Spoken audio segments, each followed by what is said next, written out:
guys, it's your girl Pauline and welcome back to my channel. Today we are talking about gold jewelry and I'm super stoked to talk about gold jewelry because one, I feel like recently within like the past year, I feel like gold jewelry has definitely become like a trend. Like my friends and everyone around me, plus like on social media and including myself, I've been seeing that we've been building out our like gold jewelry collection, and especially because like all these e-com brands like Majuri, Adina's Jewels, Misoma, like all these brands have made it very easy for us to buy jewelry and made it more affordable versus like going to like a Tiffany & Co.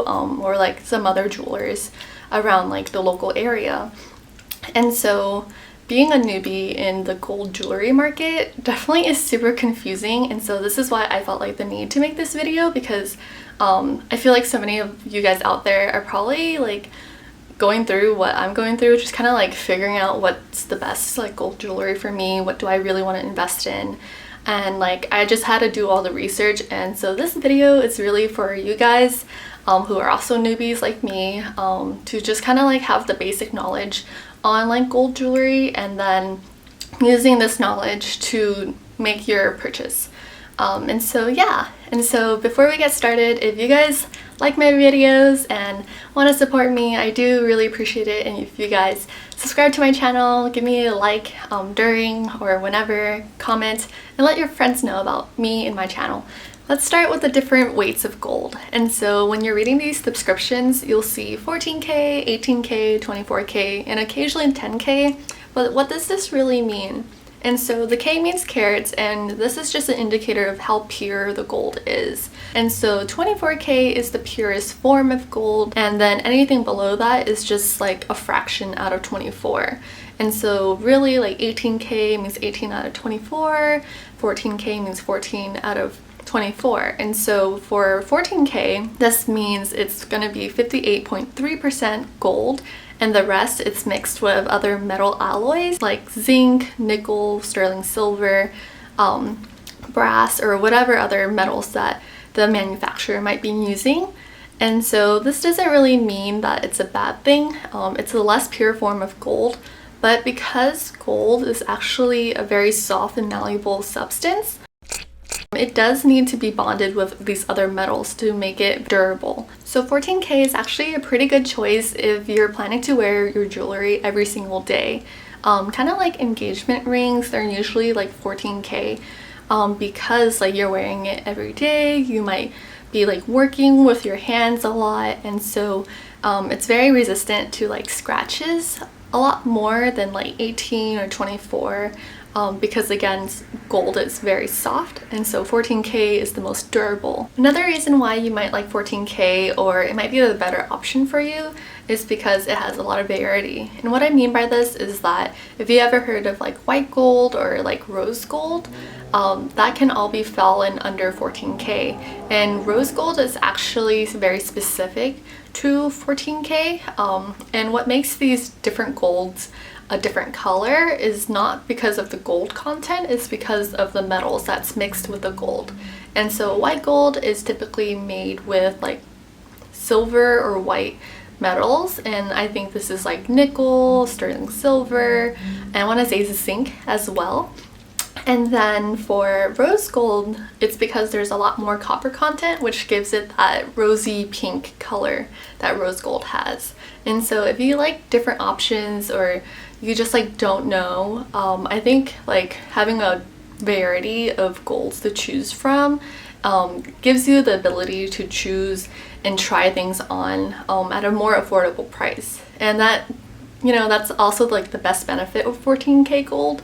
It is the most affordable price because, you know, there is less gold content and more metals, but because it's like very durable, I think it's pretty worth it if you're just testing things out, and if you really want to wear it every day. 14K is not a bad option at all. Moving on to 18K, and again 18 out of 24, 24 being the purest form of gold, means 75% gold and the rest are metal alloys. And this doesn't mean that it's not a durable choice. It's still durable because it's bonded with these metals. It's not as durable as 14K. So if you're planning to wear this jewelry every single day and it's 18K, 18K might not be the better option. But why you might like 18K more is one, it's the more hypoallergenic choice. If you're allergic or you have sensitive skin to like metals like nickel, I think that's a very popular one that a lot of people are allergic to. Or like, you know, if you ever feel like you've gotten rashes because of necklaces, 18K might be the better option for you because there's more gold content, which means, of course, less metal content that you might have an allergic reaction to.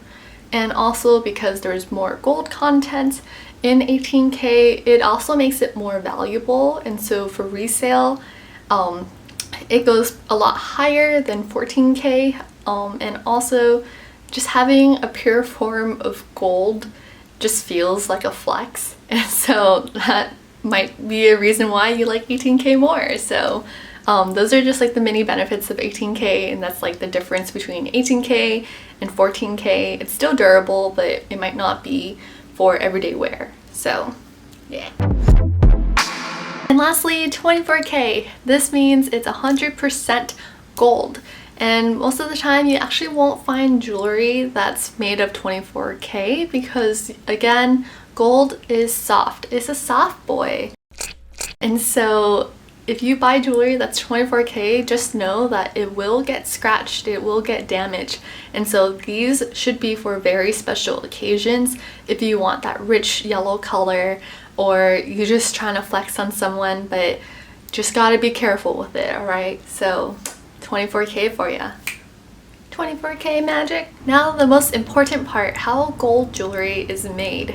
There's different ways that gold jewelry is made, and this is super important when you're buying gold jewelry, because if you're seeing 24K and you know that's pure gold and you're like, oh, that's cool, but if it's plated and you're picking 24K plated versus a 14K solid gold, I would go with the solid gold, and I'll explain why.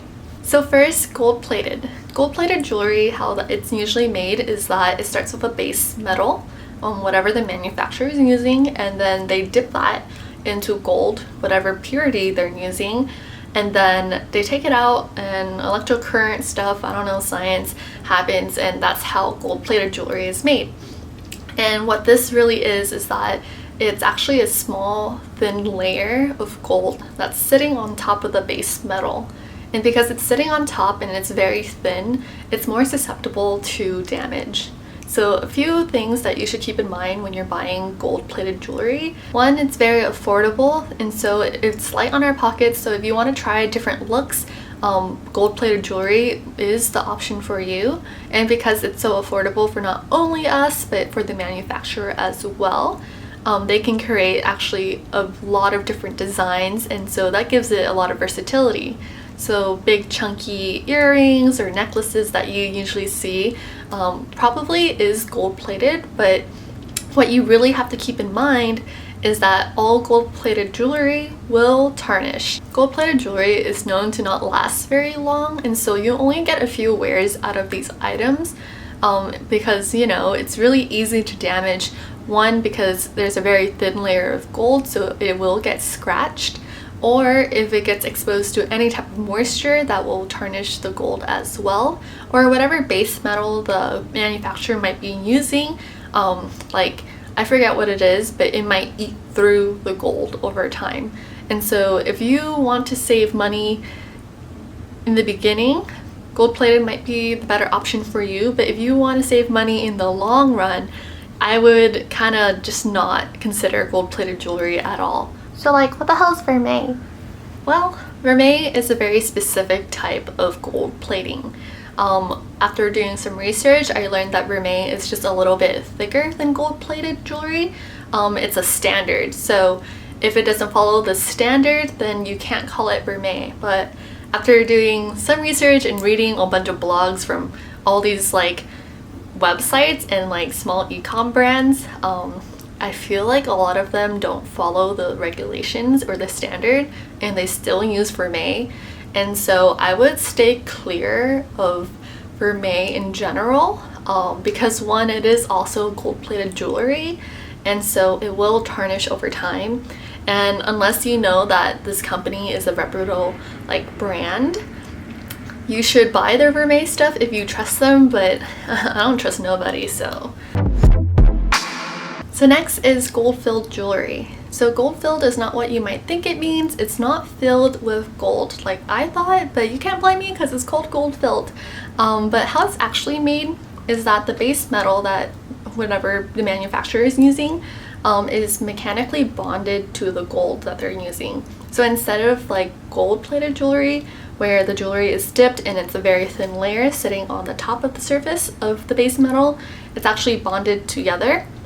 And so the gold is actually a lot thicker, and because it's bonded to the metal overall won't leach out. And so some key things that you guys should keep in mind when you're buying gold-filled jewelry is that one, it is a pricier option compared to gold-plated jewelry, but overall it is a mid-tier range. It's not like super expensive like solid gold, but it's not as readily available as gold-plated. And as I mentioned before, because the gold is bonded with the base metal again won't leach through the gold. So overall, this makes gold-filled a more hyperallergenic choice for people who have sensitive skin or are allergic to certain metals. Lastly, we got solid gold, baby. And well, that's exactly what you think it means. It's solid gold all the way through. There's no base metal at all, which of course makes this the most expensive and the highest price point of the three that I mentioned. And what's really nice about this, if you have the money to invest in solid gold jewelry, I would definitely do it, because you don't have to worry about tarnishing or fading over time, because gold is going to be gold, and because it's solid all the way through, there's no leaching of any types of metals except for, you know, like I told you about 14K and 18K, but overall still the best option for solid gold. And if you plan to resell your jewelry after you wear them for a while, you can make some money back because it definitely has a higher resale value.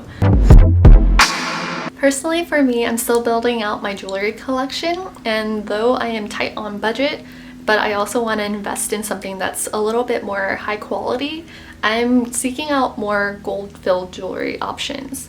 And so I got these earrings, also another pair of earrings, and a necklace from Skin Studio. I just found them on Instagram. They're this very small business from Melbourne, Australia, and I love the quality of their like work so far. I definitely feel and see the difference of gold-plated jewelry versus gold-filled. And these are like my first time buying gold-filled jewelry, so I'm just very excited to buy more to build my collection, but also know that these items will last me a lot longer. A really popular brand that I see everyone wear and their marketing is so good and they definitely know how to target their audience is Mejuri.